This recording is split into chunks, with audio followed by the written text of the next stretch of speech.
Welcome back to the fourth official portfolio review stream. Today we will be roasting your portfolios that you submitted in our live stream chat. And we're looking for three things. Number one, hireability. If I looked at your site in 20 seconds, does it make me more likely to hire you? Do you have cool information outside of stuff I could just find on your resume? Second, aesthetic. Is it responsive? Does it look nice? Or is it overburdening with a bunch of animations that doesn't need to be there? And finally, we have creativity. Does this look like everyone else's portfolio site or a template? Or did you actually put blood, sweat, and tears and love into this site? Each category is up to 10 points. We will be giving you a total score up to 30, and at the end of the stream, chat will be voting for the favorite portfolio of the day, and so will I. Ted, hi there, Ted here. I like this a lot already off the bat. It's so straightforward to the point and like quirky, right? Oh my god, look at this, bro.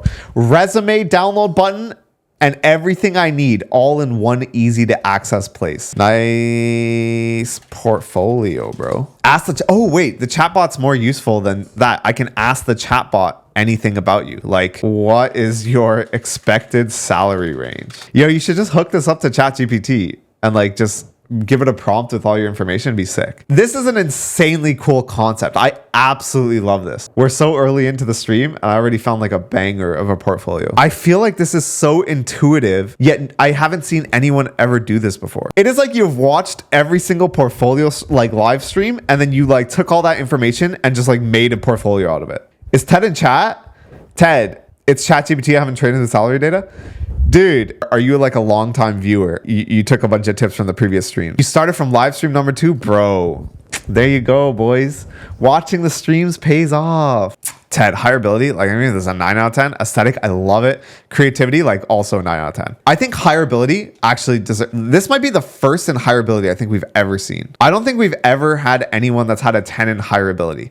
This is one of my favorite portfolios I've ever seen. Like, if I was making a portfolio, this is what I would like strive to make. Like, I would copy your portfolio site if I was making one. Full stack developer. Okay, I dig the simplicity. I wish I knew where you were. I code beautifully simple things, and I love what I do. Things I do, a lot of text, and all of a sudden not so friendly for bigger screens. There's some like inconsistencies with like the paddings and stuff like that between sections, which I'm not a fan of. Also, I don't really get much information about any of this. If I click on this, what happens? Okay, you just open it. Actually not a fan of this section. Like, I would love to know, like, you know, what technologies you use, what do you specialize in? I know you're a full stack developer, but like, is there anything else that you really do? This part of the site looked amazing. It looked cool and stuff like that. The rest of it, not really a fan, not gonna lie. It's all written in the cards. The fact that it took me this long to like realize it was written in the cards, or usually if you have to tell somebody like where to find it, it's probably not intuitive enough. Overall, I think it's a great start. I love the front page. I think this is like beautifully simple. I just need your location here. I'm gonna say hireability, maybe like I'm gonna say a 4.5. The only reason I dropped it to 4.5 is because if I saw this, it would make me a bit less likely to hire you. If you're gonna put emphasis in what you say on design, but then the design of the actual site is not gonna be like intuitive or UX,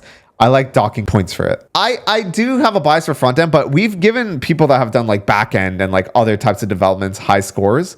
But if you're gonna like say that you like specialize in like designing like beautiful and simple things, I'm gonna like look at it from the lens, this has to like sort of look and feel good. Aesthetic, I'm gonna give it like a 5. Creativity, like maybe a 5 as well. It sort of looks boilerplatey. All right. Whoa. Look at this animation. Okay, you can't scroll. And I can't click on anything. Okay, I can click. It just portfolio. All right, not the best user experience here. Am I supposed to like go through all of these, I guess? Okay, bro. Okay, no. Okay, I don't think anyone's reading all of this. I'm sorry. All I see is Amazon. I'm like, okay, pretty good.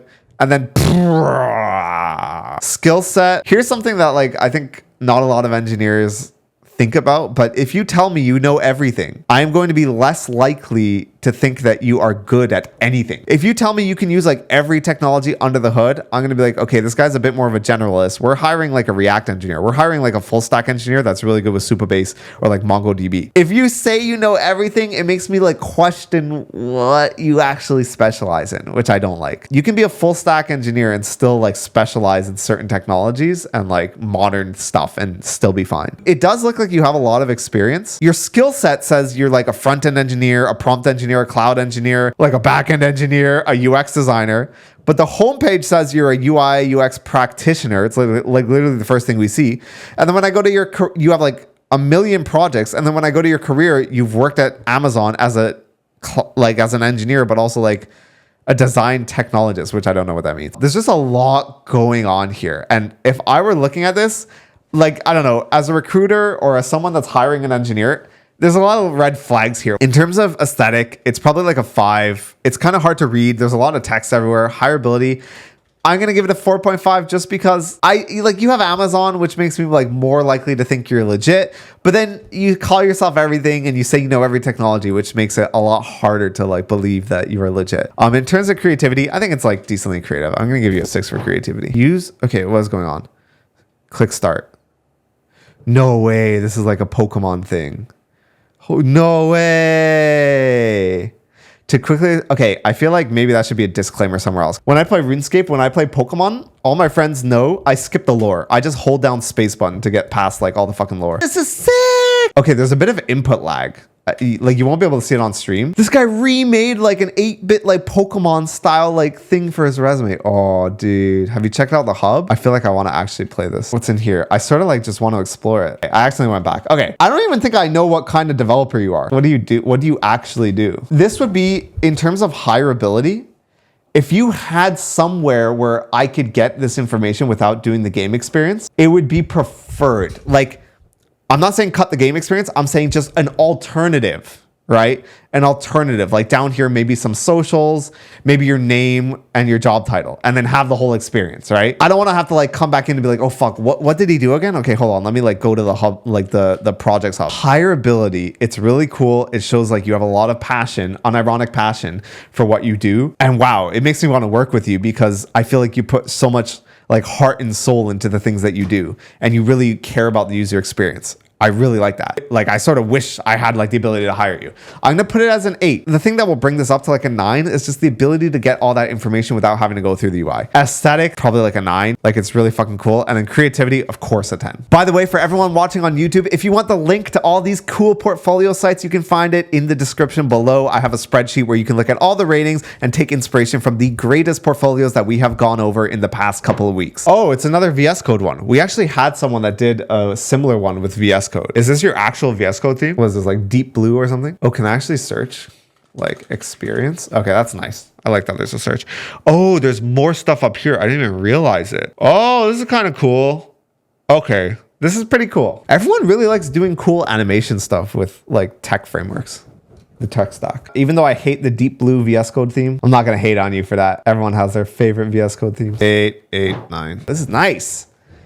I enjoy building and designing for the websites and mobile apps. I really like the aesthetic of this already. I enjoy building and designing for websites and mobile apps. So you're a designer or a builder? I would like to know where you're from, where you're based in, and like what your like primary job title is. Like, are you primarily a developer or are you primarily a designer, or do you do both, right? This is nice because if I wanted to like build a SaaS and I needed a landing page for my SaaS, I'd be down to like have a site that looked like this. So I would recommend maybe, I don't know if you mostly do like mobile development, but maybe diversifying some of these projects. Maybe have like one example of like a website, one example of like a mobile app, one example of like metaverse. I don't know. Your business model could be like mostly like mobile apps, in which case what you have makes sense. So you've done so much that you have so much social proof that it makes it like really, really, really easy to want to like what you've done here. So great job, dude. That hero zoom effect, yeah, that's why I kept like coming back here.